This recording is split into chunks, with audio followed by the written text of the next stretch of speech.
points. Well, Mr. Speaker, of course we are going to continue to seek to expand the cycle network. But what I'd say to her, given the nature of her constituency, is I hope she will welcome the commitment and the money that this government is putting into Metro West that will help reduce congestion in the centre of Bristol, get people out of their cars and create a cleaner environment for people in her city.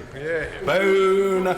You will recall that I have moaned previously about the fact that there has been a bridge knocked down in my constituency, inside my constituency, from the Corby constituency, right by a business development centre, and people were stranded.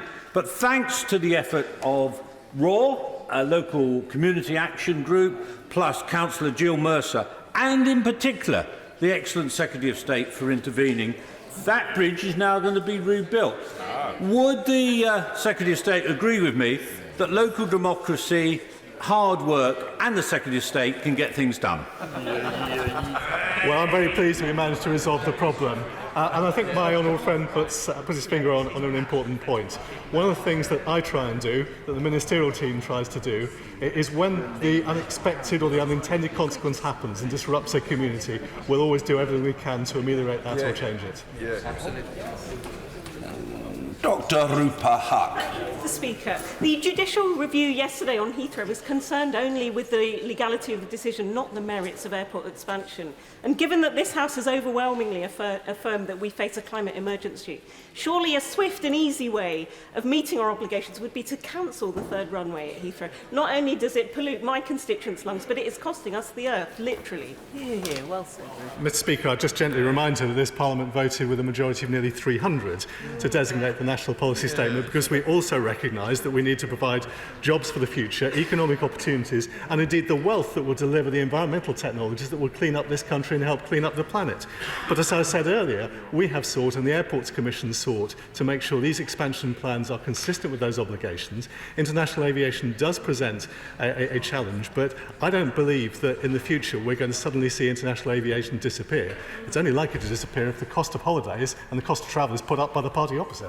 Thank you, Mr. Speaker. The Rail Minister will recall on his recent visit to my constituency that Associated British Ports and the other business representatives expressed concern about east-west capacity for freight haulage, and the Secretary of State referred to this earlier. Would the Minister agree to meet with me and ABP and other representatives to see how we can further increase capacity?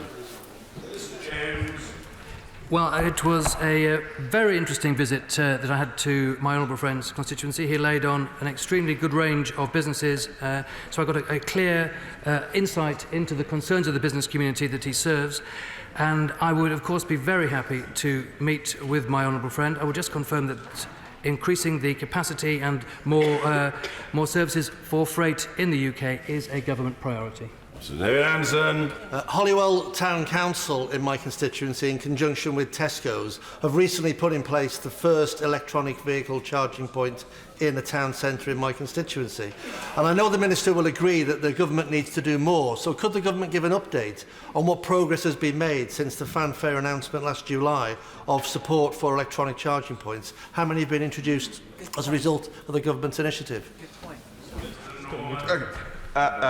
Well, as my honourable friend will know, this is a matter we take very seriously. We are about to launch the charging infrastructure fund, which will see £200 million of public money matched with £200 million of private sector money, and we expect a very rapid rollout to what is already one of the largest charging networks in Europe. Thank you, Mr. Speaker. In relation to the Oxford, Milton Keynes, Cambridge Expressway, would the Minister confirm that this started life as a project under the coalition government with Liberal Democrats in the department at the time? And would he also agree with me that the best opportunity for mitigation of its effects on local villages is if it goes west of Oxford? I can certainly confirm that this was a project that originated in the coalition government, and it would be quite disingenuous of any political party that was part of that to seek to distance itself from that decision. Of course, I can make no statement whatever about the direction, since that is the subject of a continued process of consultation and review. John Bearsclave. Thank you, Mr Speaker, can I join my honourable friend, the member for Wellingborough, in thanking the excellent Secretary of State for getting the Leyland Bridge issue sorted out. My constituents in Erflenborough are absolutely delighted that the bridge is going to be rebuilt. But will he join us in keeping the pressure up to make sure that that is done as quickly as possible, because the inconvenience is unacceptable, and that would be very much appreciated as well? Well, Mr Speaker, I will indeed give that assurance. One of the challenges we face is that as we continue what is the biggest investment programme in the railways for decades and decades and decades, and indeed the biggest investment programme in our roads for decades and decades. Interestingly, Mr Speaker, an investment programme which will help motorists, but which the party opposite wants to scale back as part of their war on the motorist. But I give a commitment that as we seek to invest in the future of this country, we will do everything we can to minimise the disruption. I can't promise there will be none, but we'll try and minimise it. Order. Flowing from questions? Yes. Briefly. Matt Rodder. Mr Speaker, I would seek your advice because I believe that the Buses Minister may have inadvertently misled the House. In the exchanges, she she's claimed that all local authorities have powers to franchise buses. I believe that the 2017 Act only allows metro mayors to do this, and there's a very small number of them, whereas there are hundreds of local authorities. The Minister is champing at the bit. She clearly wants to respond, and we're happy for her to do so. Minister Ghani. To respond to that, I did not say franchising, I said partnerships. Bus Services Act introduced new powers for local authorities and operators to work together through partnerships and franchising. Mayoral authorities have these powers automatically. All local authorities must approach the department if they wish to give permission. They need to prepare business strategies and put together programmes of work, but we are ready and waiting to work with them as we are already. Mayoral authorities can franchise and local authorities can put together partnerships. I'm more than happy to put that on the record, Mr Speaker. We'll leave it there for now. Order. Urgent question. Tom Watson. To ask the Prime Minister to make a statement on the findings of the inquiry into the National Security Council leak. Chancellor of the Duchy of Lancaster, Minister for the Cabinet Office. Minister David Lilly. Mr Speaker, sir, the National Security Council takes critical decisions about keeping this country safe. It was established in 2010, in part following lessons learned from the Iraq War, to ensure proper coordinated decision-making across the whole of government. It operates with the full breadth of expertise in the room, with ministers from the relevant departments, advisers and officials, including the Chief of the Defence Staff, the Chairman of the Joint Intelligence Committee, the heads of the intelligence services and others. The decisions which it makes are of critical importance to the safety of British citizens and of British interests both in this country and around the world. For example, it is inconceivable today that the Cabinet could take a decision to commit combat troops without a full and challenging prior discussion in the NSC on the basis of full papers, including written legal advice, prepared and stress-tested by all relevant departments and with decisions formally minuted. And I'm sure that the whole House will recognise how important it is that those decisions are taken in an environment in which members of the Council and those who advise them feel free to speak their mind with absolute certainty that the advice which they provide and the conclusions which they reach will remain confidential.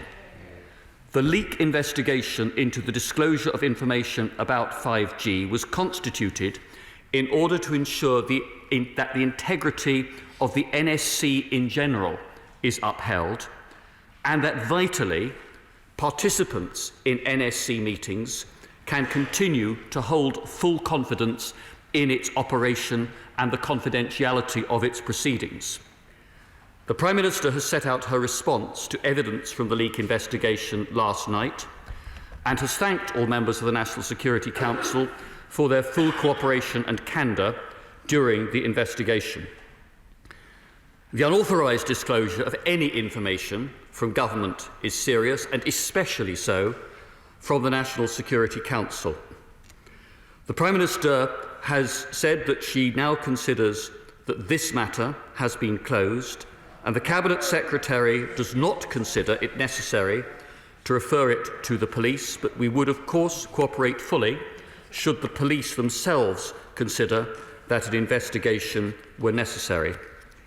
Mr. Speaker, the House will recognise that it is the policy of successive governments of different political parties not to comment on the detail of leak investigations, and I will not comment on specific circumstances or personnel decisions. Tom Watson. The primary duty of any government is to keep our country safe and secure. On that, we all agree. This leak from the National Security Council is a fundamental breach of that duty. So let us be clear here. The Prime Minister believes her former Defence Secretary leaked information from the National Security Council. He vehemently denies it. Only one of these accounts is accurate. I don't think we have ever seen a leak from the National Security Council, and that's why this is so serious. The damning letter from the Prime Minister was a result of her understanding that to leak from that committee is an abdication of responsibility and public duty. It is indicative of the malaise and sickness at the heart of this ailing government. It is indicative of the sorry state the party opposite find themselves in. In response to receiving the most brutal sacking I can think of, the member for South Staffordshire has protested his innocence. Therefore, this matter cannot be, as the Prime Minister says, closed. The essential point here is that the Prime Minister has sacked the Secretary of State for Defence because she believes there is compelling evidence that he has committed a crime. But despite that, she does not believe he should face a criminal investigation. Where is the justice in that? In what world is it acceptable that the Prime Minister should be the arbiter of whether a politician she believes is guilty of criminal conduct in office should face a criminal investigation? Can he confirm that there were no leaks from the leak inquiry itself, given details seem to have been passed on to a national newspaper on the 30th of April? At the heart of this battle in the National Security Council was whether the Prime Minister's judgment that Huawei should be allowed to be part of our critical infrastructure network was sound. Many believe it was not. Our Five Eyes partners are so concerned about the UK allowing this company to participate in our 5G network that they are considering whether they can safely continue to share intelligence with us. The Minister will know that for the Americans and the Australians to raise public concerns on this matter is unprecedented. The Five Eyes network is the intelligence apparatus that has helped keep this country safe for nearly half a century. I know that. I've been a defence minister. I've seen the material we share with each other in total confidence. In his defiant challenge, the former Defence Secretary has put the Prime Minister's integrity and judgment in the spotlight. Whether he is guilty or not should be a question for the criminal justice system. The question the Minister has to answer today is he confident that the Prime Minister's decision to allow Huawei to participate in our 5G networks keeps this country safe and protects our intelligence relationships with our allies? Mr. Speaker, the right honourable gentleman is eliding a number of different subjects in his questions to me.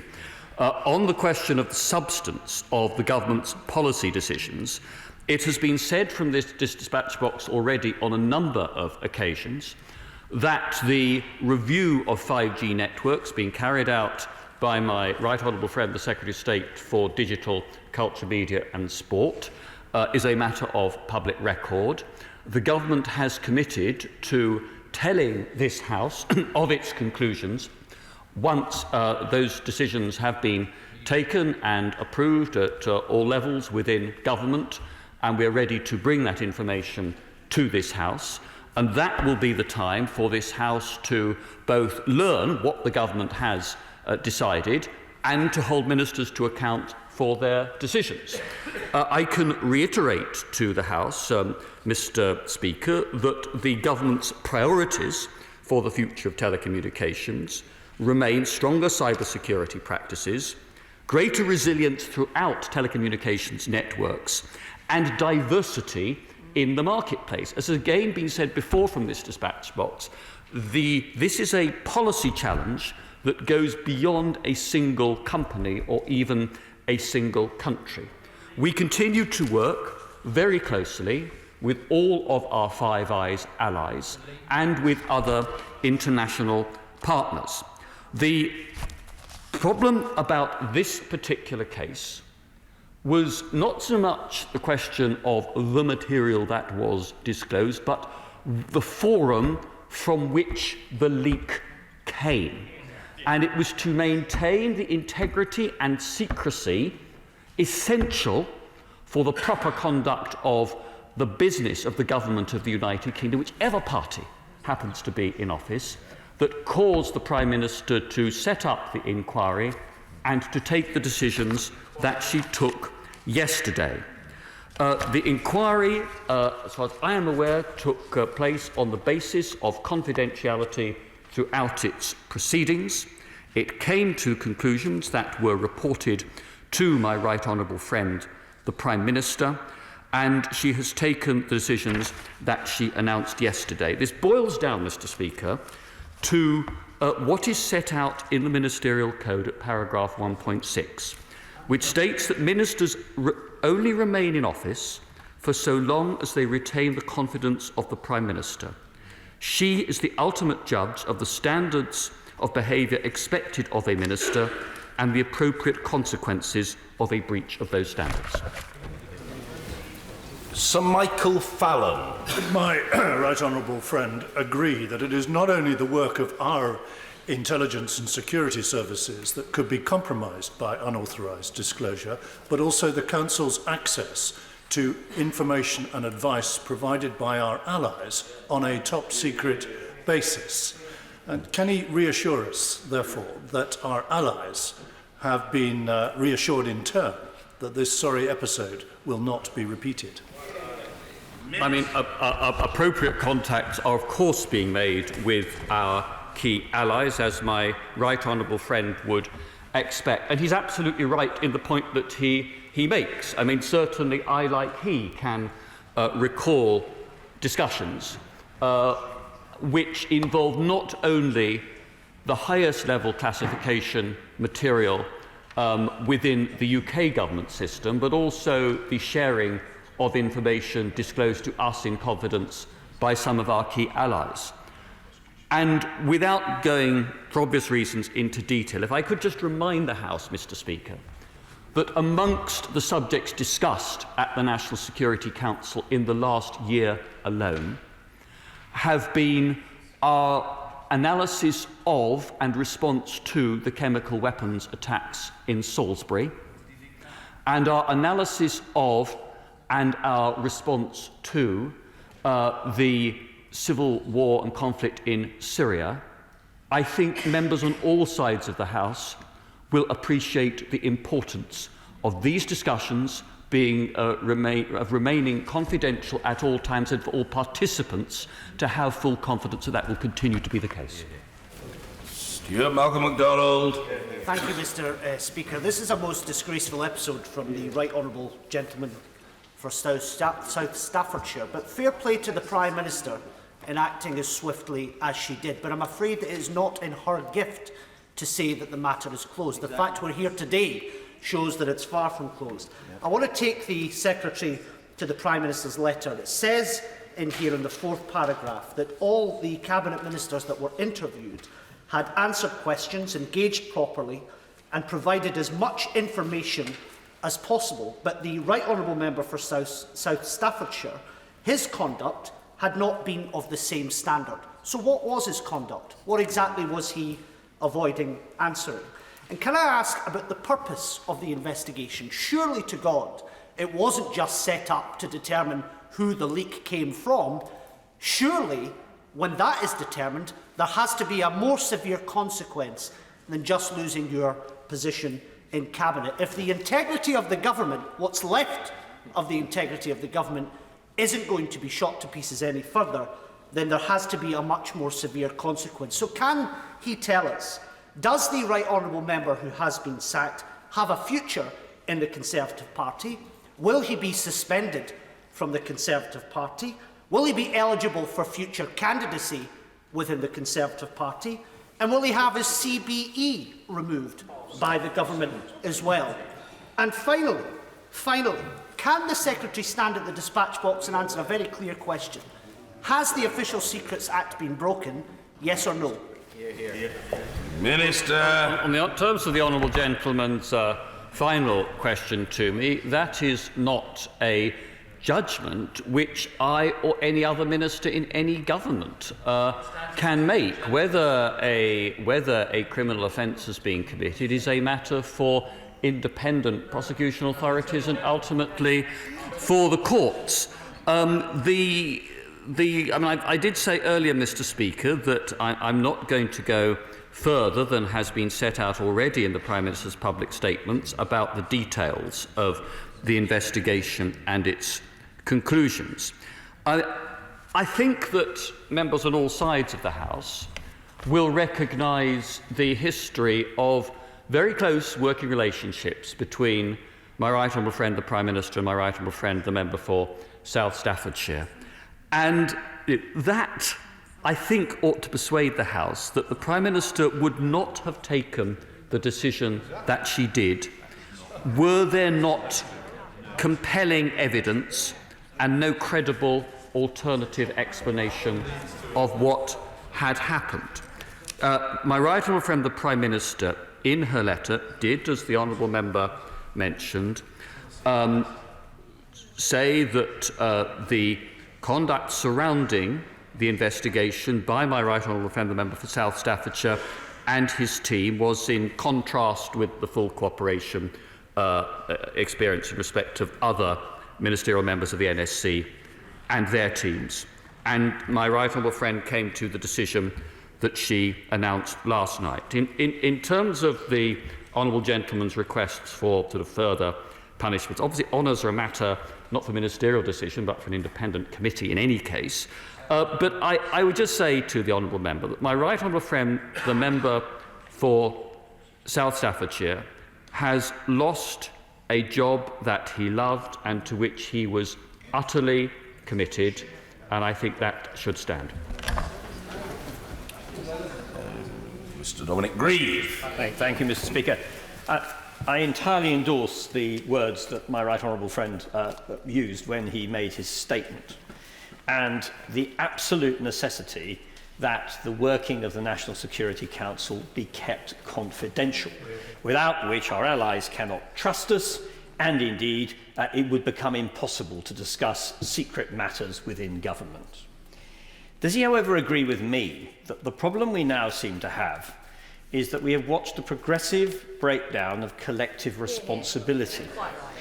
And unfortunately, what appears to happen is it has a corrosive quality which starts in the willingness to contradict colleagues over policy issues within the Cabinet and then creeps incrementally into a willingness to brief externally on discussions of an increasingly secret nature. And does he share with me the hope that if some good comes out of this most unfortunate episode, it's finally a shot across the bows for those who think that that is acceptable behaviour? Minister. I agree with my right honourable friend about the corrosive effect of unauthorised disclosures. I think, Mr. Speaker, we've all of us got to be honest with ourselves. I don't think there's been a government in history from which there have not been leaks, from which there has not been gossip from time to time, and I'm looking across at the front bench opposite. My mind goes back to what we saw under the Blair and Brown administrations. But I do want to say this in response to my right honourable learned friend, the member for Beaconsfield. I do think, above all when it comes to National Security Council discussions, but I think this applies in particular to Cabinet too, that I think there is great merit in the very old-fashioned precept that members should speak with complete candour within the room and shut up when they get outside. Mr. Kevin Jones. Thank you. The member who speaks for the SNP asked a very direct question whether or not he thought the Official Secrets Act has been broken. The Minister in reply said that it was for others to decide. Can I ask whether the Attorney-General has been asked for his opinion or any other legal advice has been sought by the Prime Minister to come to that conclusion? Minister. It's not a matter for the attorney either, for any other minister. This is a decision that has been taken on the basis of the lack of confidence that my right honourable Prime Minister regrettably came to feel in my right honourable friend, the former Secretary of State for Defence, and it followed the principles that I set out in quoting from paragraph 1.6 of the Ministerial Code. Sir Oliver Letwin. Thank you, Mr. Speaker. Having been somewhat involved in the establishment of the National Security Council in its current form and having sat on it for 6 years, I completely understand the Prime Minister's correct understanding that it has to be a sealed container if it's to do its work appropriately, as the Minister has said. But would he agree with me that, notwithstanding the rather brilliant confections of members opposite, actually on this occasion, thank goodness, so far as the substance is concerned, and regardless of its legal standing, which I accept as a matter for others to decide, actually there does not appear to have been a compromise of any classified information? Minister. Well, I think it's. I don't want to rush to make that assumption, because normally all papers that are considered by the National Security Council are at an extremely high level of classification. But the key point here, and which is where I think the thrust of my right honourable friend's question, and I agree with him on this, is that the issue at stake here was less the substance of the material that was disclosed than the principle of a leak from the National Security Council itself.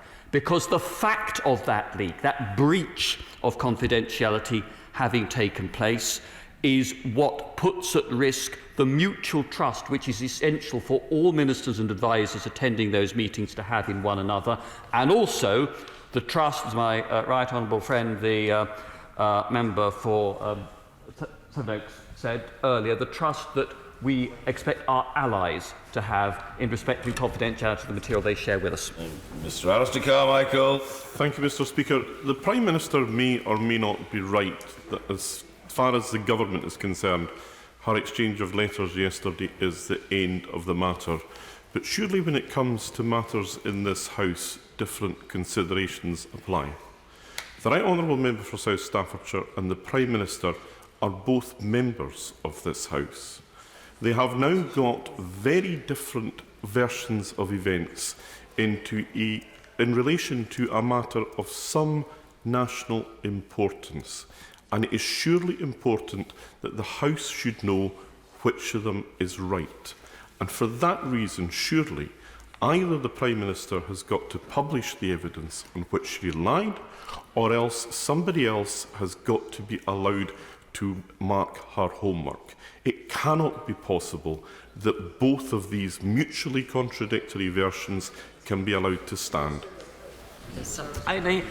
I have to say to the right honourable gentleman that what we're talking about here is a leak inquiry carried out on the instruction of the Prime Minister on behalf of the Cabinet Secretary by another appropriate official about the unauthorised disclosure of proceedings of the National Security Council.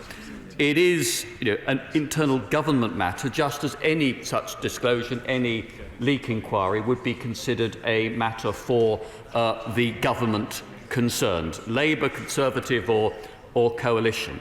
And I really don't think it would be right to be in the position where the House collectively tried to establish itself as an investigating authority into internal matters relating to the conduct of ministers as members of the government or the conduct of officials as members of the government. Those are matters that it is quite proper for the government to determine, and for ministers then, as I am doing this morning, to come and explain the government's decision and be held to account by the House. Justine Greening. Thank you, Mr. Speaker. Having also sat on NSC for several years, I recognise how important it was that this leak inquiry was undertaken. But there's a broader question about the approach that both NSC and Cabinet need to take in order to serve the national and public interest. That's what's at the heart of this. And I think that I completely agree with my right honourable friend in relation to the NSC, but surely there's an element of this that does extend to how Cabinet is conducted and the rules around it and the behaviour of those who sit in Cabinet too. And isn't it now time to be clearer about the Ministerial Code of Conduct and the role of public interest in the briefings that are given externally? And the reason I say that is because on the one hand we have a freedom of information law that clearly sets a public interest test that is applied routinely by departments.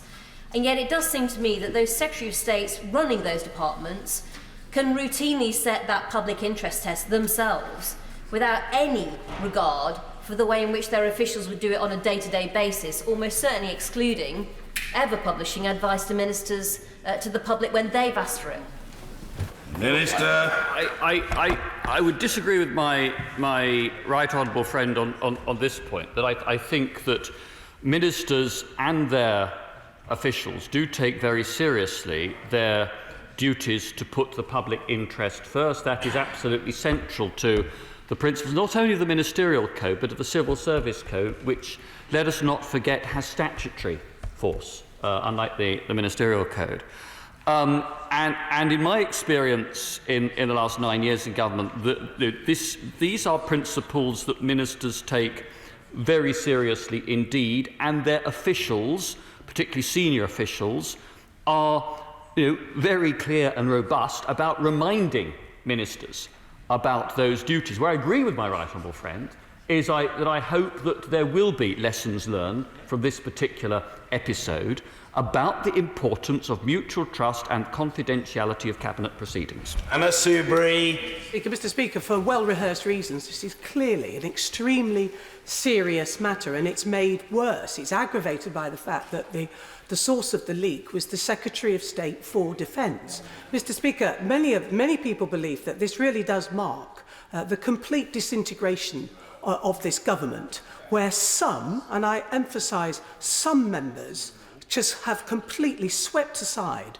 any scraps of decency and honour in the pursuit of blatant personal ambition. And I think this is really important. This isn't somebody who has said, I fundamentally disagree with this decision because it's against the public interest. This is somebody who has done it for his own personal ambition because of the crisis that exists in this government. In any event, I don't think there's any question at all, no ifs, no buts. This matter has to go to the police, and in that event, will my right honourable friend undertake that the government will fully cooperate at all levels, all ministers, all aides, all officials, including special advisers, in that police investigation which is now critical? Minister. Mr. Speaker, if the police consider that an investigation is necessary, then the government at all levels, ministers, officials and special advisers will give full cooperation.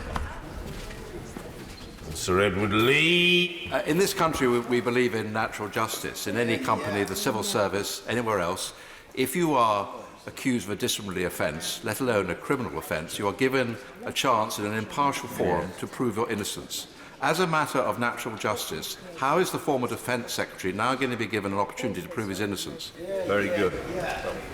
Minister. I mean, I say to my right friend that my right friend, the member for South Staffordshire, has not been accused of any criminal offence, but sadly he has lost the confidence of my right honourable friend, the Prime Minister. Therefore, she has acted in accordance with the principles set out in the Ministerial Code. Chris Bryan. It's difficult not to sympathise, to be honest, with the former Defence Secretary, because in a kangaroo court you can't prove yourself innocent. That's what a lot of us are worrying about. And if he has done what is alleged, then of course he should face the full criminal law.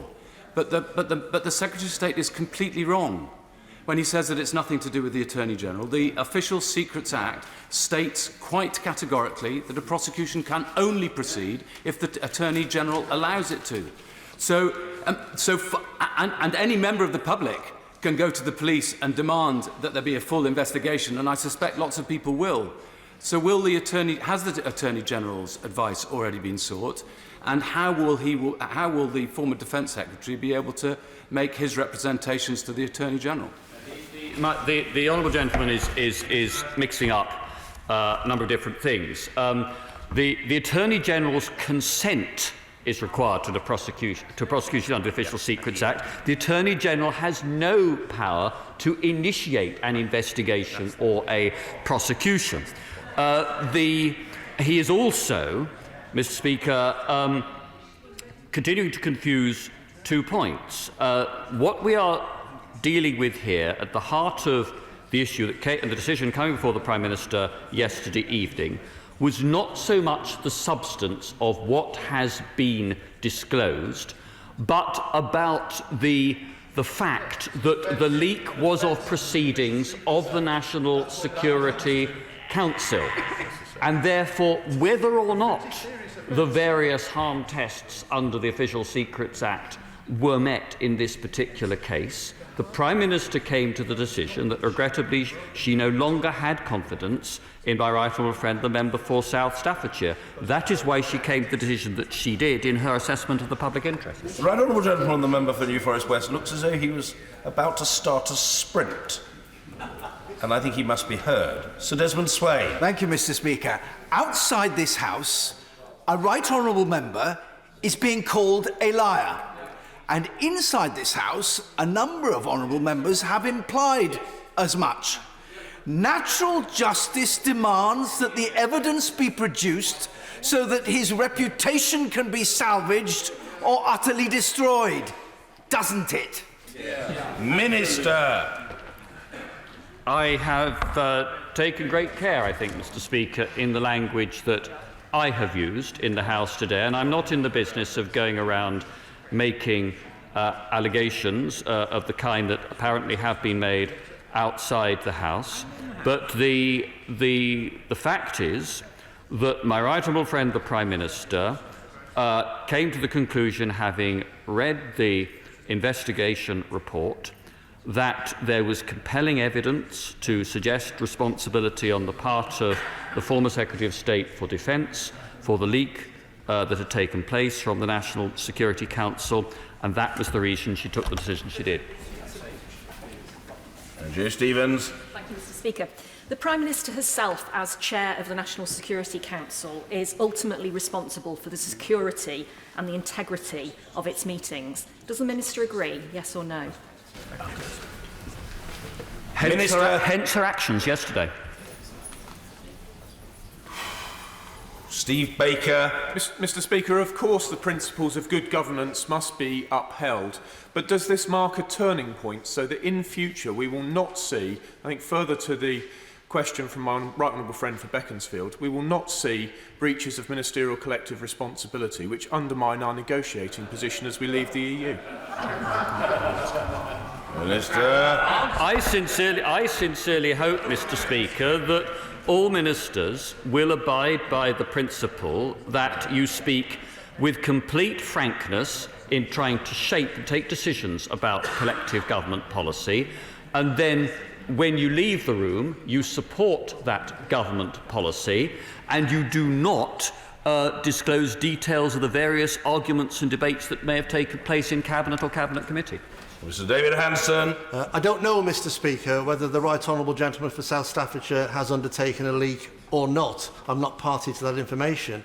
But I do know, having sat on and sitting on the Intelligence and Security Committee and being subject to the same official secrets and the same briefings that ministers get, that if I had leaked at that committee, I would be subject to a criminal prosecution. So my question to the Minister is simply this.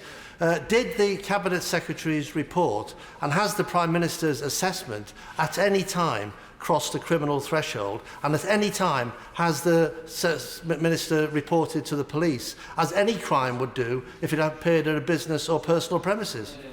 Minister. I mean, clearly, if there had been evidence to convince the Cabinet Secretary that a crime had been committed, or prima facie a crime might have been committed, he would have reported that to the Prime Minister, and he would have come to a different judgment about whether the government needed to refer this matter to the police.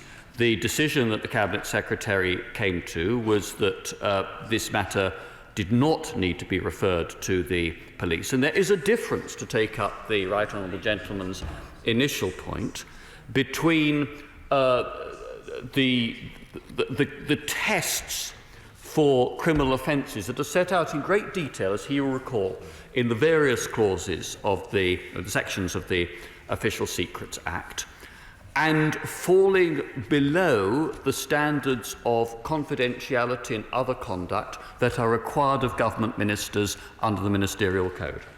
Greg Hands. There are a few troubling aspects of this affair, to put it mildly. The Cabinet, I think we've seen, most would agree, there's been a number of leaks from the Cabinet as a whole, particularly in the last 2 years. Yet those leak inquiries either don't seem to have been pursued or to have not led anywhere. There's an impression given that a leak from the Cabinet might be okay, but a leak from the NSC isn't. And I think we have to be very careful to avoid that. My reading of the Ministerial Code is I don't think it even mentions the NSC in the Ministerial Code as being a higher level of propriety. Can I ask my right honourable friend if there's any proposals to change the Ministerial Code in this regard? Minister. Well, the National Security Council, because it is constitutionally a committee of the Cabinet, would automatically be covered by the provisions of the Code which apply to the Cabinet and all Cabinet committees. The particularly serious nature of this leak derived from the fact that it is inherent in the nature of National Security Council discussions and of the papers going before National Security Council that the very highest degree of secrecy needs to be maintained. But my right honourable friend's point about the need for higher standards as regards Cabinet and Cabinet Committee meetings is also well made. John Cryer. Thank you, Mr. Speaker. The Minister just said that the former Defence Secretary is not accused of committing a criminal act. If he broke the Official Secrets Act, then he is accused of committing a criminal act. Can you now answer the question that's been asked 3 times and he's failed to answer?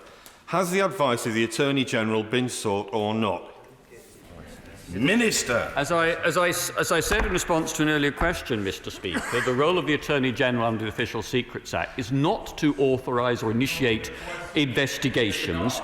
It is to give or withhold consent for a prosecution if and when a finished case is presented to it. Victoria Prentice. Thank you, Mr. Speaker.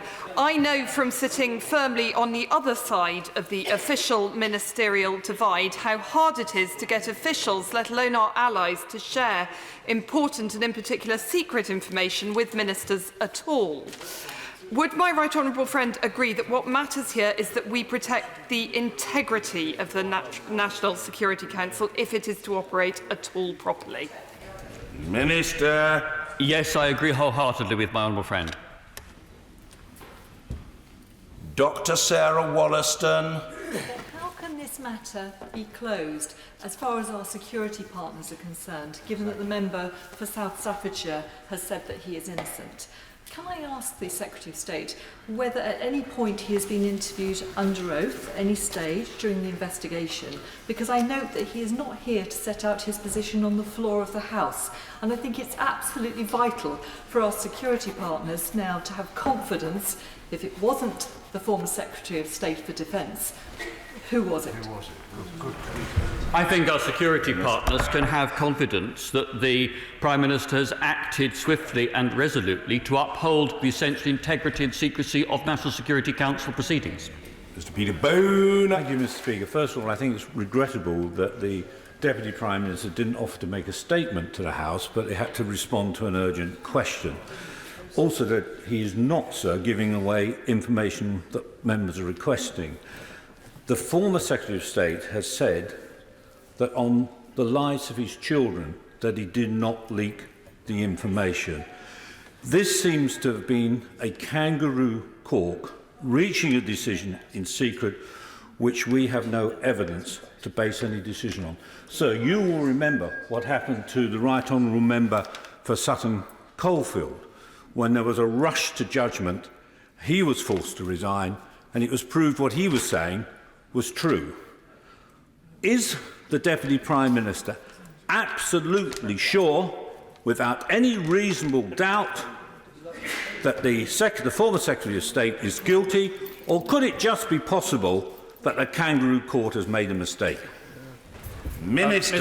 Mr. Speaker, there was a thorough investigation. Every ministerial member of the National Security Council and those officials and special advisers who might have had access to material relating to the proceedings of that particular meeting was spoken to, and as the Prime Minister's letter yesterday made clear, cooperated fully with the investigation.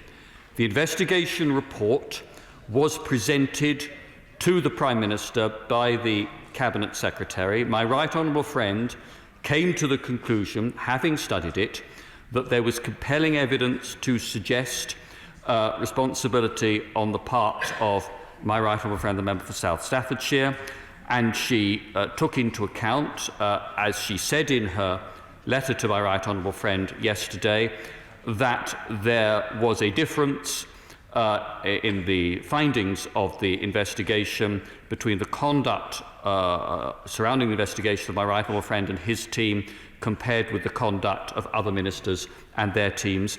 That is why she came to the conclusion she did. But I repeat, Mr. Speaker, that this comes back to the question of ministers serving in office so long as they retain the confidence of the Prime Minister. That is a principle that applies to every government in this country, and it is what applied in this case. Alison Thewlis. Thank you, Mr. Speaker. It is, by all accounts, now that the Defence Secretary is the 38th person to lose his job in this government that's riddled with incompetence and disloyalty. So it really is growing something to actually be sacked by the Prime Minister. Yeah. So why is it that such a grave breach of trust, as has been described by the Prime Minister, has led to his sacking, but not enough to call in the police? Minister. For the reasons that I've given in response to a number of questions earlier, that the key issue here is less the substance of what was disclosed, but the fact that the disclosure was made in respect of proceedings of the National Security Council. Well, Pritchard. Thank you, Mr. Speaker. Notwithstanding the particulars of this case, is it not time for the government to finally bring forward the espionage bill, which of course will include complete root and branch reform, long overdue reform of the Official Secrets Act? And despite the Deputy Prime Minister's comments today, is it also not the case that Cabinet leaks will continue as long as Cabinet papers retain the current classification that they currently do? Is it not time that we had a review of how Cabinet papers are classified, and all of them should be classified secret and above? Minister. Well, obviously, questions of the classification of documents are kept under review the whole time, although in my recent experience, there have been some Cabinet papers that have been classified at secret level, but others at lower level. It depends on the substance of what is included within those papers. In terms of my honourable friend's question about future legislation, obviously we are keen to bring forward the measure to which he referred and other bills to this House as soon as we can. Mike Gapes. Mr. Speaker, clearly the former Secretary of State for Defence thought it was his way or the Huawei, and he has been told by the Prime Minister to go away, but he hasn't shut up. Isn't the reality that we will not get the truth unless there is a resignation or sacking statement by the former Secretary of State to this House, and a chance for us to debate it and get to the bottom of this fiasco? Minister. Mr. Speaker, it's a matter for my right honourable friend whether he wishes to apply to you to make a personal statement, but obviously there has been a public exchange of letters between the Prime Minister, my right honourable friend, the Secretary of State for South Staffordshire. I would just say that the Prime Minister came to her decision for the reasons that she has given, and I've tried to set out to the House this morning. I think that on her part, her sense that this decision was necessary was accompanied by a sense of real sadness, because this is not a decision, I think, that any Prime Minister would take lightly and not without considerable regret. Bob Blackman. Thank you, Mr. Speaker. The National Security Council is a relatively modern phenomenon, and clearly my right honourable friend has set out some of the issues that the body has actually discussed. The clear concern, I think, of the House, however, is this. If the right honourable member for South Staffordshire is not responsible for the leak, which he says he's not, then someone within the National Security Council is. And therefore, it is absolutely vital, I think, in most people's view, that there is an independent police investigation to demonstrate whether he is guilty or not. It's obviously for the police to decide whether they believe that this case merits a police investigation, but it's not the job of the police to conduct leak inquiries of material disclosed within the government. There is an established system for doing this, and as my right friend the Prime Minister set out in her letter to the former Defence Secretary, she concluded that there was no alternative explanation to this particular leak that she found credible. Bentley. Mr. Speaker, the events of the past week have brought into sharp relief both the importance of handling such sensitive information responsibly, but also the perception that it is undertaken securely. And with this in mind, can I ask the Deputy Prime Minister for his reassurance that if the government had concerns that the Official Secrets Act may have been broken, that it would be referred to the relevant authorities? Clearly, the Cabinet Secretary, in coming to his judgment, made a careful assessment of those matters, but the judgment is that this is not something that the government should refer to the police. Prime Minister does consider the matter now closed, and again, Mr. Speaker, I repeat, it is the fact that this was a disclosure from the National Security Council that was at the heart of the seriousness with which this matter has been taken. Mr. Simon Hall. Thank you, Mr. Speaker. Can I welcome what my right honourable friend has said, and flowing from it ask him two questions. First of all, can you confirm that it is not naive or misplaced to still believe that we have a senior civil service which is imbued with integrity and probity, and that we can rely upon them? The second point, following on from my right honourable friend, the member for Sevenoaks, we know that the security and intelligence family is a close one, and like all families rely upon that mutual relationship of trust.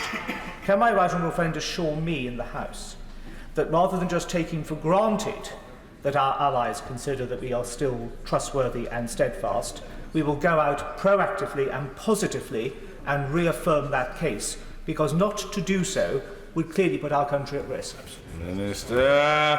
Mr. Speaker, I would say to my honourable friend, yes, I am very confident in the fact that we have an impartial, professional senior civil service that will serve and is always ready to serve the elected government to the best of its ability, whatever political stripe that elected government bears.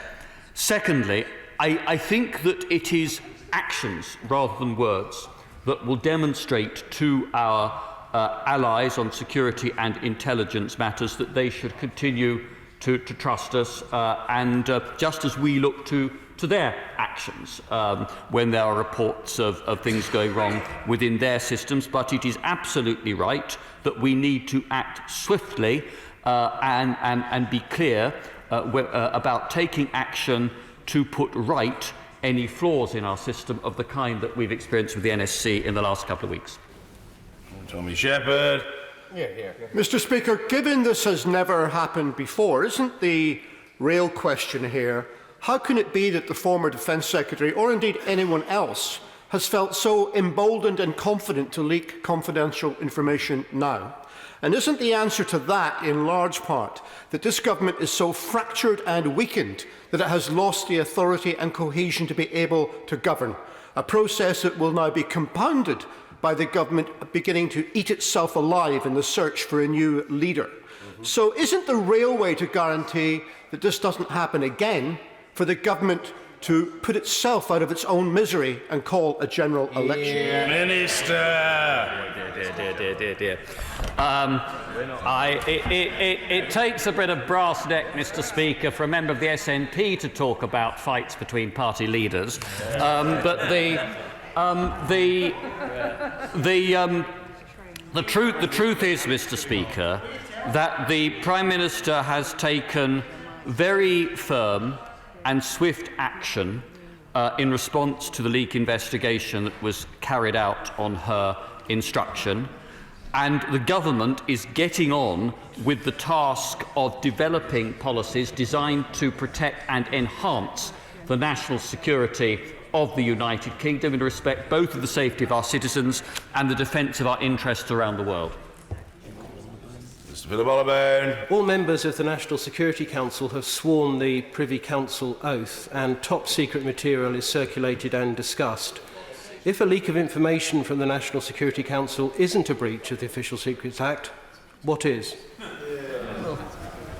The various tests for a criminal offence are set out in detail in the Official Secrets Act, and whether or not that threshold has been breached depends on harm tests, and those harm tests are different depending on what category of information, the contents of information we're talking about.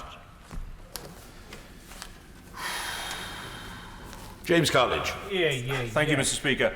Surely one risk of this leak is that it effectively predetermines the public mood on the substantive issue of Huawei in a more hawkish fashion before we have come to our own policy conclusions. And so can I say to my right honourable friend, of course the Five Eyes are our most important allies and we have to do everything we can to reassure them, but we are also a sovereign country. We have our own unique circumstances and our own more nuanced position with Beijing.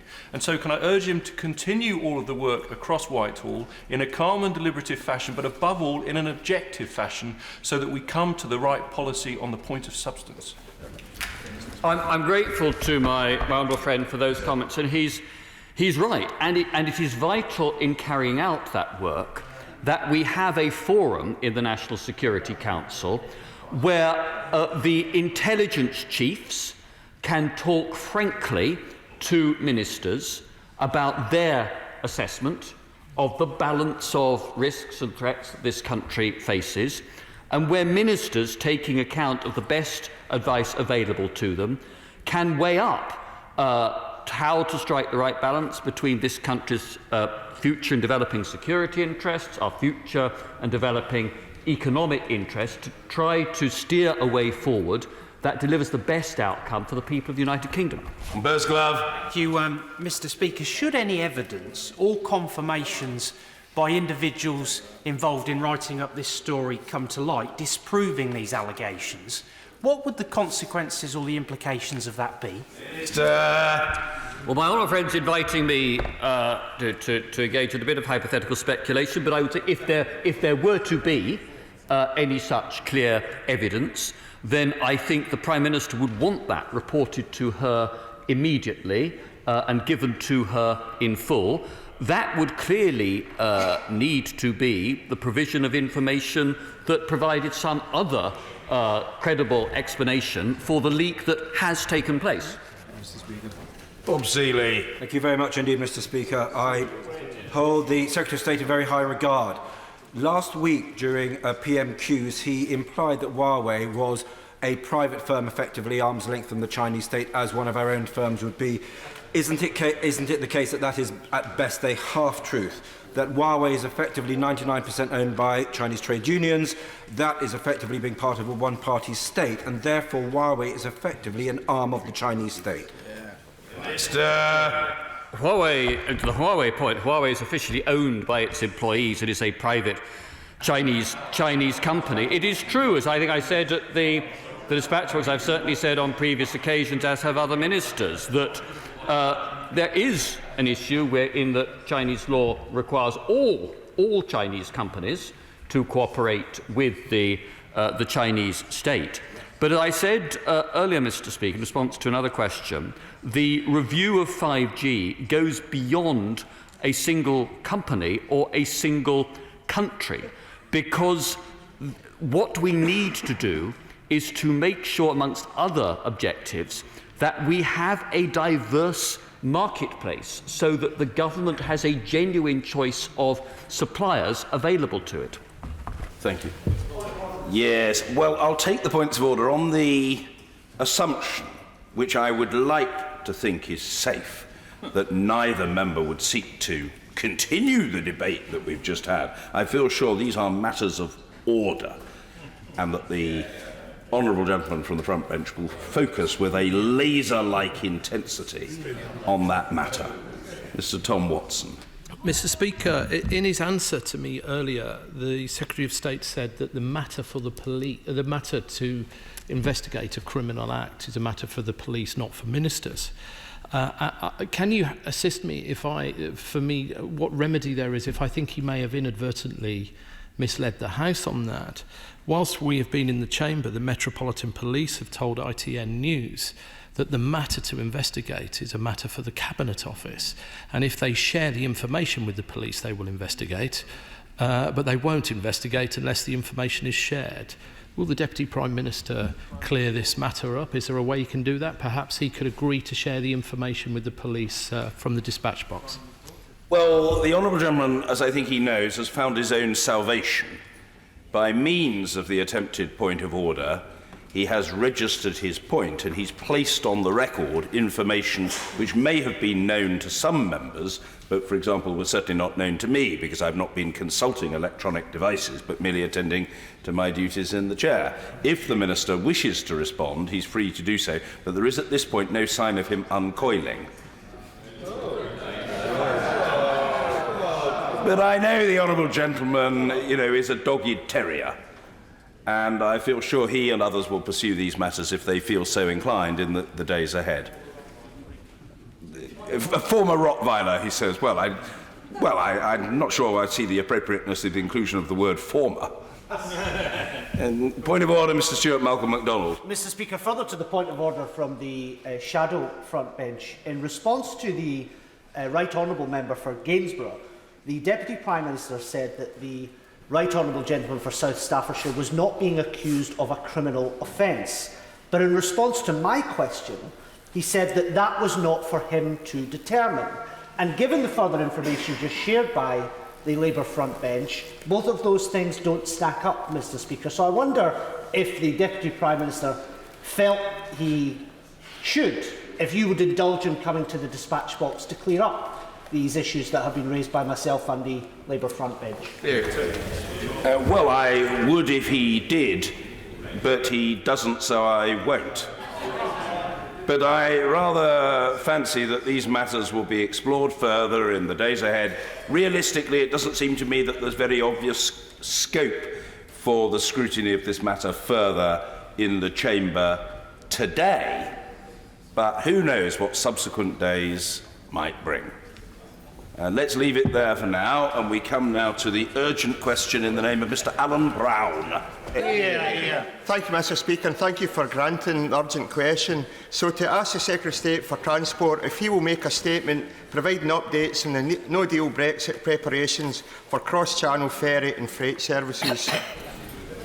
The Secretary of State for Transport, Secretary Chris Grayling. Well, Mr. Speaker, as you're aware, the Government is now reviewing our contingency planning for a no-deal EU exit in the wake of the recent developments. No decisions have yet been taken for what will prepare for the new EU exit date of the 31st of October. Of course, many of the preparations that were made for the 29th of March are still in place, Mr. Speaker. The planning assumptions which underpin the original maritime freight capacity activity will need reviewing in the light of the Article 50 extension to understand if they are still valid. A collective view will then be taken across government as to the necessary contingency plans that will need to be implemented, including working closely with the Department of Health and Social Care and DEFRA to understand the needs of their supply chains. Mr Speaker, you'll recall that in December we entered into contracts with ferry operators to provide additional capacity into the UK as part of no-deal planning. Those contracts were scheduled to run up until September. They were an essential insurance policy to ensure the continued supply of Category 1 goods, primarily medicines and medical devices for the NHS, in the event of a no-deal Brexit. As I've indicated to the House previously, the reason we took that step was a change to the modelling carried out across government, which indicated that flows across the short straits could fall significantly and, crucially, for significantly longer than had previously been proposed by our analysts. It would have been irresponsible for the government not to act as no deal was and remains the legal default. This was an insurance policy, and insurance policies are a prudent investment whether or not they are actually used. Following the Article 50 extension until the 31st of October, the government has now decided to terminate the current contracts with Brittany Ferries and DFDS with immediate effect to minimise the cost to taxpayers. The termination of those contracts cost £43.8 million. That's lower than the NAO's estimate of the total termination costs. And I should say, Mr Speaker, that represents around 1% of the overall £4 billion package of no-deal EU exit preparations, which this government has wisely taken to ensure we are ready for all eventualities. Alan Brown. Thank you, Mr Speaker. Mr Speaker, I do wonder if we ever get to the bottom of this whole mess, and truthfully the Secretary's statement there doesn't give us any more clarifications in terms of what the government's doing in terms of no-deal preparations. Now, initially we were told that the initial contracts were part of emergency procurement for the unseen scenario of a no-deal Brexit, despite us being assured that the government had actually prepared. Then we're to believe the logic in handing an emergency service contract to a company with no ships and no financial backing. Then an urgent question with the Health Minister advising us that these contracts were needed for shipments of priority goods such as medicines. The Secretary repeated that in his statement. So if that was the case, why did these contracts automatically kick in March the 29th and not actually be linked to an actual no-deal scenario whenever that no-deal exit happens? What exactly did these contracts procure, and why is it taking a month for the latest contracts to be reviewed and then cancelled at this cost of £43 million?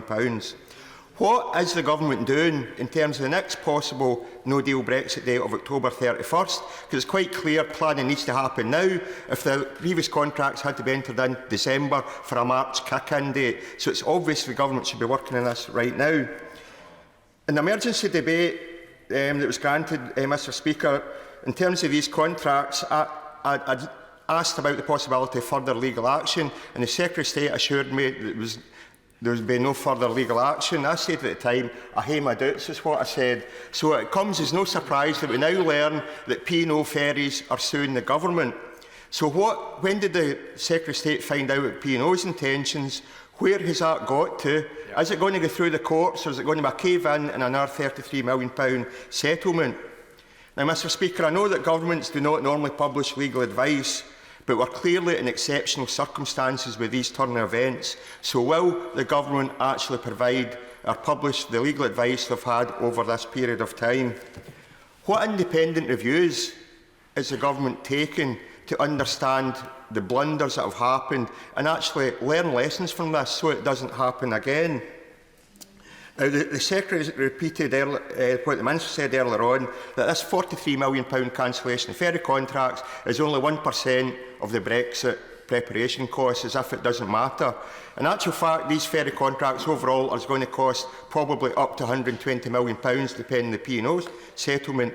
So when does somebody become accountable for this waste of money? Yep. It's not negligible money, it's a lot of money.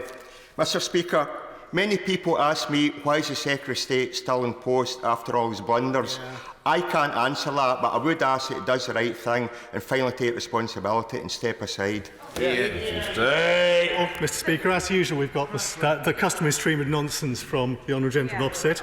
I have no intention, first of all, Mr Speaker, This has been and will continue to be scrutinised by the National Audit Office, who are the appropriate people to do so. I'm not going to comment on ongoing legal matters, except to say the Government vigorously disagrees with P&O and will defend it to the hilt. I really, though, don't think, Mr Speaker, you either listened to what I was saying today or has been listening the last few times I've talked to this House about this. The fact is he's disagreed all along with the steps we've taken. But if I could just read to him a small excerpt from a letter I received last month, which said, my officials have also asked that critical exports should be given priority access to the additional ferry capacity secured by the UK Government where this is not required for essential supplies. That request, Mr Speaker, clearly recognising the need for that capacity, came from the Cabinet Secretary, the Cabinet Minister in the SNP Scottish Government. Sir Desmond Swain. But we wouldn't have had to spend the money if the honourable gentleman's party opposite had voted for the agreement. But is my right honourable friend looking forward to the return of duty-free on the ferries as much as I am? Secretary of State. Well, Mr Speaker, it's very much my hope we do reach an agreement and the duty-free won't be necessary. I'm sure if it becomes necessary, he may have that opportunity. But he makes a good point. So members across this House who complain about the money that we've rightly spent on an insurance policy against a no-deal outcome, the way of preventing that money being spent would have been to vote for the deal.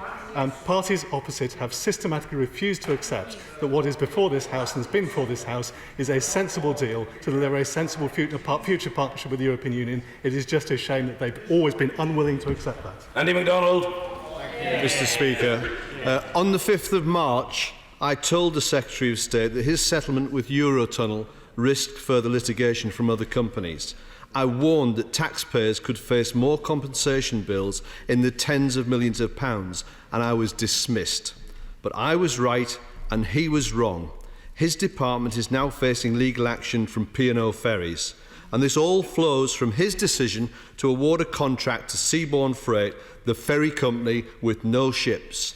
The Secretary of State bypassed procurement processes to award contracts, rules that were put in place to prevent this sort of waste of public money, and awarded a contract that was in breach of UK and EU public procurement law.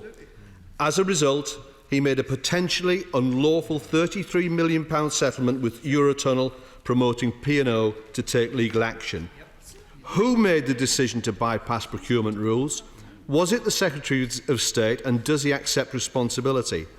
The Transport Secretary should have recognised his Eurotunnel decision risked further litigation. Why did he dismiss my concerns, and was he poorly advised?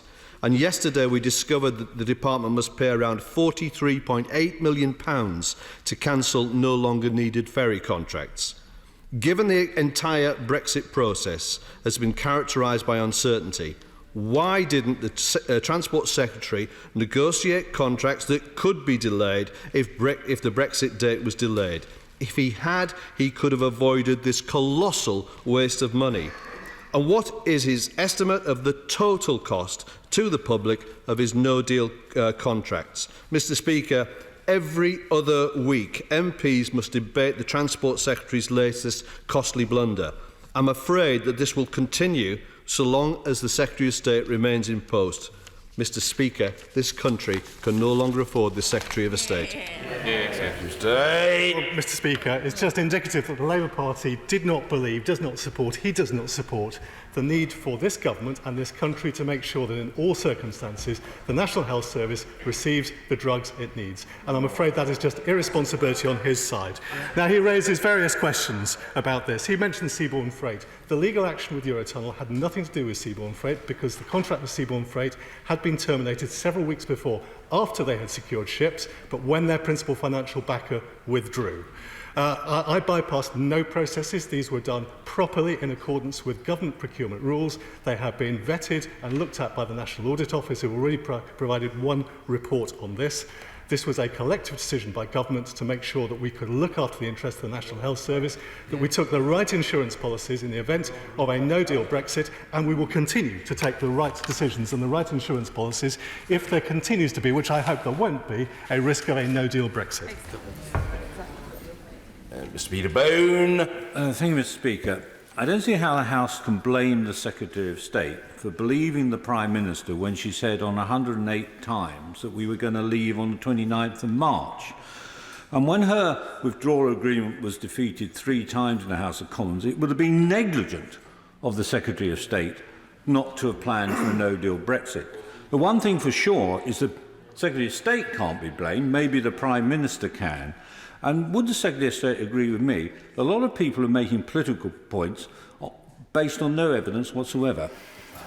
Well, this is absolutely the central point. This process was carried out properly in the context of the legal advice that was available, in the context of the needs elsewhere in government. My department never needed any ferry capacity. This was procured because other departments did. If further contracts are let in the future, it will be because other departments need for services like the National Health Service. The party opposite seems more interested in trying to score political points than actually supporting securing drug supplies for the National Health Service. Yeah. Tom Brake. Speaker, on the 11th of February, column 623, the Secretary of State said in response to my question, re the ferry procurement, I have been absolutely clear that this procurement was dealt with very carefully by officials in my department and in the Treasury. Now, whilst the Secretary of State may believe this matter was dealt with very carefully, I think the rest of the world believes otherwise, and that in fact he's reached dizzying new heights of incompetence. The Secretary of State's latest bungling has cost an extra £43 million on top of the £2.7 billion he has cost us so far. But if the P&O win their case, how much more is the Secretary of State going to cost the taxpayer? And will that be the point at which the Secretary of State finally accepts that he has no choice but to resign? Well, I know the Honourable Gentleman doesn't believe in Brexit. He clearly doesn't believe in no-deal preparations. And he clearly didn't listen before when I said what I said. We took decisions. I have set out exhaustively in this House why we took the decisions we did, why we responded in the way that we did to the legal advice that we had, and we simply took steps to make sure that we were ready for a no-deal Brexit. The responsible thing to do, he might not agree with it, but that's what we've done. Chris Davis. Thank you, Mr. Speaker. What steps has my right honourable friend taken to reduce the amount that had to be paid to the ferry companies involved? Well, I mean, it's an important point. We have paid a reduced cancellation charge, as set out in the original contracts, if we did not need, as a result of a changed circumstance. And the changed circumstance, of course, is that the potential no-deal date has moved by 7 months. And nobody seriously expects we would be paying to have ships either sailing empty or moored at the quayside for that time. But, of course, the companies incur costs by leasing extra ships, taking on extra staff, which has to be met. What we negotiated at the start was a cancellation level of payments that meant we didn't have to pay the full amounts of the contract and mitigated the cost to the taxpayer of the insurance policy we took out. OK, that's great. Jay Stevens. Thank you, Mr. Speaker. The private sector has no faith in the Department of Transport's ability to undertake procurement properly. Confidence has been lost. So is the Secretary of State not concerned that his own incompetence will reduce future private sector investment in the transport sector? Well, I don't know what she's talking about, but she's not specific. I'm not aware that he says the private sector has lost confidence in the department's procurement. That tends only to be the case if people haven't won contracts. John Howe. I have continuously voted for the deal, as the Secretary of State knows, and the insurance policy is there to protect both exports and imports to the UK. So I fully accept what he's saying about that, but I wonder whether he would join me in trying to get a change to the procurement rules so that they include a substantial element of alternative dispute resolution to make the whole thing cheaper and quicker. Well, absolutely. I mean, I regret that anybody, any big company, particularly in the case of Eurotunnel, they would take a decision to pursue a legal action at a time like this when the government's seeking to operate in the national interest. But the law is the law. And we have to fulfil it. And I absolutely agree with my honourable friend that alternative dispute resolution is a good way, when it can be delivered, of resolving things. Kevin Jones. The criticism isn't that preparation shouldn't have been made. The criticism is of the way in which these contracts were actually awarded. Now, the Secretary of State is doing his usual trick of standing back and saying he's the innocent bystander in this. So is he actually saying that he just followed the advice of his officials and signed this off? Or did he actually intervene and overrule, especially, for example, the seaborne freight contract, to ensure that they were awarded a contract? Or is he just going to hide behind which we've got with the train timetables idea? It's somebody else's fault, Gov, not mine. I categorically say, Mr. Speaker, I've not intervened in any matters relating to the decisions to let these contracts, how they were let and what the recommendations were about letting them. John Burscliffe. Thank you, Mr. Speaker. Does he share my frustration with those in this House who I think wrongly rant that a no-deal Brexit would be catastrophic, but then oppose every single step taken to try and mitigate any of the concerns that might bring about?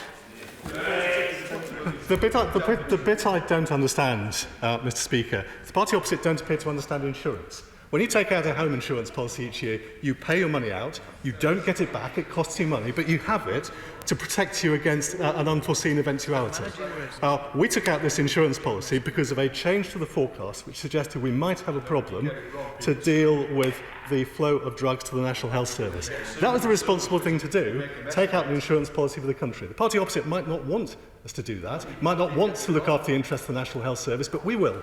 Thank you, Mr. Speaker. The Secretary of State calls it an insurance policy. I don't know what part of paying an insurance policy involves paying £33 million in an out-of-court settlement to a company because of his own incompetence. I think that's not really a viable and prudent form of insurance policy. Is the reality not that the government was never going to have no deal in the first place, and the reality is this has been the mother of all smokescreens by the government to raise the stakes and effectively playing poker with taxpayers' money? It's a flagrant misuse of public funds, and the Secretary of State should at least have the grace to admit that. I won't, because it's not true. Thank you. Bob Blackman. Thank you, Mr. Speaker. Would my right honourable friend not confirm that the reality of this is that cancellation fees are a standard aspect of contracts that exist between government and private sector suppliers to cover the costs that legitimately are created when a contract occurs? In the event that cancellation takes place, it is perfectly reasonable for those costs to be covered. Otherwise, people would not contract with the government. Well, my old friend makes a very good point.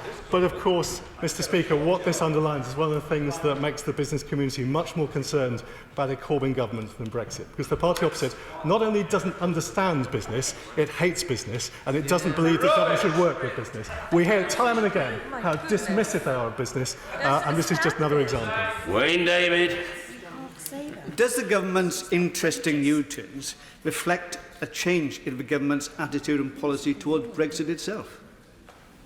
Mr. Speaker, our policy has been consistent from the start. We want to leave the European Union with a deal. We'll continue to work to do so, but we'll make appropriate plans for all eventualities. Mr. Speaker, all of us knew that a no deal might happen, but none of us could have said that it would definitely happen.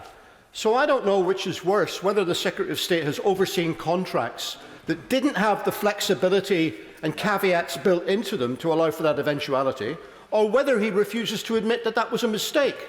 But whatever, this combination of incompetence and arrogance is costing the taxpayer a lot of money. So what assurances do we have that as we approach the October deadline and he begins over the summer to look at this process again, that he will learn from the mistakes and not waste even more money? Mr. Speaker, this is precisely why these contracts had early cancellation provisions, which enabled us to close the contracts down at a cost that was much lower than the full cost of the contract. Thank you. Order. We come now to the business question, which is not as heavily subscribed as is often the case, and therefore I think I can say with complete conviction, shush. Boring, not necessary. I think I can say with complete conviction that this session should finish no later than 1 o'clock and preferably long before then. Business question, Valerie Vaz. Thank you, Mr. Speaker. Will the Leader of the House please give us the forthcoming business? Thank you, Mr. Speaker. The business for the week commencing the 6th of May will include on Monday the 6th of May the House will not be sitting. Tuesday the 7th of May, second reading of the Wild Animals and Circuses No. 2 Bill. Wednesday the 8th of May, Opposition Day, unallotted half day. There will be a debate on an opposition motion subject to be announced, followed by motions relating to select committee appointments. Thursday the 9th of May, debate on a motion on acquired brain injury. followed by a general debate on the 25th anniversary of the death of John Smith, former leader of the Labour Party. The subjects for these debates were determined by the Backbench Business Committee. On Friday the 10th of May, the House will not be sitting. Madam Deputy Speaker, 2 weeks ago we were devastated to see the pictures of the fire at Notre Dame. Many colleagues have raised with me the similar risks that face the Palace of Westminster, one of the most celebrated UNESCO World Heritage Sites. So we are redoubling our efforts to progress with the restoration and renewal of Parliament. Colleagues will have seen significant work going on to protect against fires and falling masonry. I'm pleased that next week the Government will publish its response to the Joint Committee's scrutiny of the bill, and I hope to announce further news on the bill itself shortly. In addition, next Wednesday the House of Commons will launch a public consultation on the Northern Estate Programme, which is a vital step in making sure we have decant accommodation when the major works get underway. There will be a briefing for all members on the 8th of May in Portcullis House, and further details will be sent to colleagues later today. Madam Deputy Speaker, this week is Maternal Mental Health Week, dedicated to talking about mental illness during pregnancy or after giving birth. Giving every family with a new baby the best start in life is a real passion of mine, and I know many colleagues across all parties share a real commitment to providing better support during the first 1,001 days of a baby's life. Finally, a display about Baroness Thatcher's life will be installed on the first floor of Portcullis House on Friday the 3rd of May, and I would encourage all members to visit. As yesterday's debate on climate change demonstrated cross-party commitment to tackling this global crisis, we should remember that she was one of the first world leaders to recognise this challenge when she said to the United Nations in 1989, "Of all the challenges faced by the world community, one has grown clearer than any other in both urgency and importance: the threat to our global environment." Thank you. Leader of the House, Valerie Faz. Thank you, Madam Deputy Speaker. And can I thank the Leader of the House for the forthcoming business? And I wonder whether the portrait of Baroness Thatcher will be taken out of her room and put on display. But Baroness Thatcher was a scientist, and we know that the science is right on climate change. But can I also thank her for the opposition half day next week? And it feels somewhat like with wild animals and circuses and the debate on John Smith. 25 years, the most amazing Labour leader that we've, probably possible Prime Minister that we couldn't have, 25 years since his death, that it feels like opposition week, Madam Deputy Speaker. But we're grateful for all those debates. I don't know if the Leader of the House is able to provide us with any further information on Whitsun recess dates or even the summer recess dates. And of course, we need an updated version of the list of ministerial responsibilities.